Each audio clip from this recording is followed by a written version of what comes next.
তেসরা জুলাই একটা কাজ ছিল, অনেকেই জিজ্ঞেস করছিলে তোমরা যে কোথায় গিয়েছিলাম কোথায় গিয়েছিলাম। দিদির একটা অফিসিয়াল কাজ ছিল আচার্য সদনে, সেখানে প্রাইমারির অফিসও দেখতে পেয়ে গিয়েছিলাম, কতগুলো পিকচারও দিয়েছিলাম। যদি আমাদের ইন্টারভিউ হয় তো যেতে তো পাবোই সুযোগ। এত ভালো ব্যবহার ওদের যে আমরা খুঁজে পাচ্ছিলাম না আচার্য সদন কোনটা।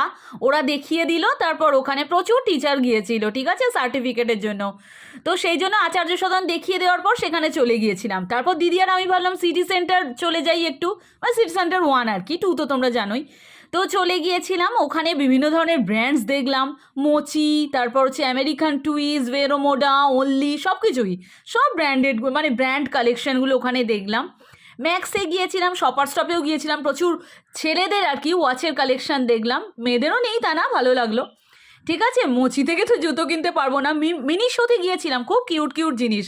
সত্যি এতদিন ইউটিউবে দেখতাম, মানে এত সুন্দর সুন্দর জিনিস ওখানে পাওয়া যায়, সেটা কিন্তু সত্যি দেখতে পেলাম। তারপর ওখানে লনে, এত বড় লন, ঘুরছিলাম, দিদি এখানে তুলেও দিয়েছে একটা ভিডিও, দেখতেই পাচ্ছ। তো তারপর ম্যাক্সে গিয়ে অনেকগুলো ড্রেস ট্রাই করলাম, তার কারণ বেশি দিন তো আর বাকি নেই, রথ আসা মানেই পুজো এসে যাওয়া। অনেকগুলো দেখতেই পাচ্ছ, এই টপটা খুব পছন্দ হয়েছিল, নিইনি কিন্তু মা ছিল না, না ওই জন্য। তারপর চা খেয়ে চলে এলাম, টাটা।